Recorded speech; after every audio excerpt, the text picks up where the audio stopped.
Hey everyone, this is Jennifer Eisenstein, one of your science facilitators here in Garland, and I'm going to walk you through a couple of things that you will be able to do with your students. You may want to walk them through these steps as well as they're working with their digital interactive science notebooks this year.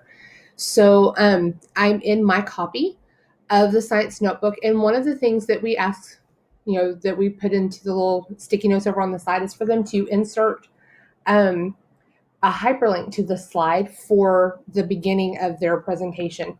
And so I have a few slides in here and I've created a new slide. And so if I walk through and I want to highlight that text, and then I'm going to insert a link, and I want to insert a link from the slides in the presentation.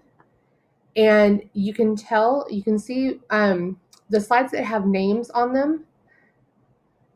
So slide 14 here, I've actually titled the sprouting seed, which is the title of my activity. And so I can insert that link right there.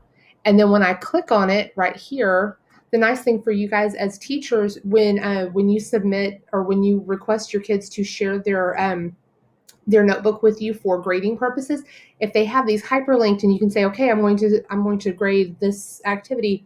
If they've got it hyperlinked, then all you have to do is click it and now it pops in here.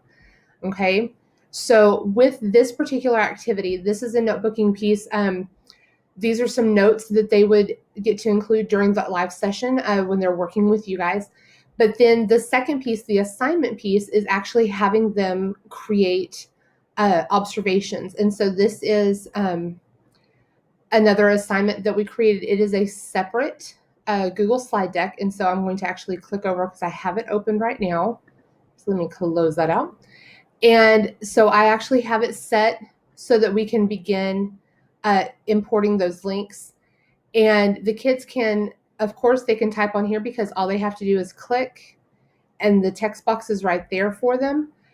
But if you want to have your students include this into their digital science notebook, we're actually going to select the slides that we want to do. And so I'm going to go ahead and select slides 2, 3, 4, and 5.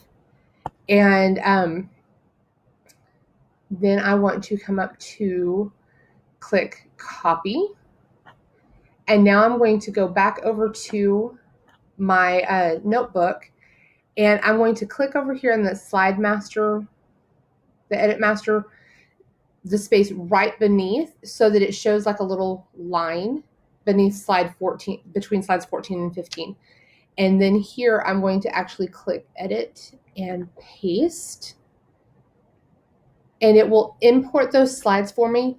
It says I can match the slides in the presentation or I can keep the original slides. So I want to actually keep the original slides.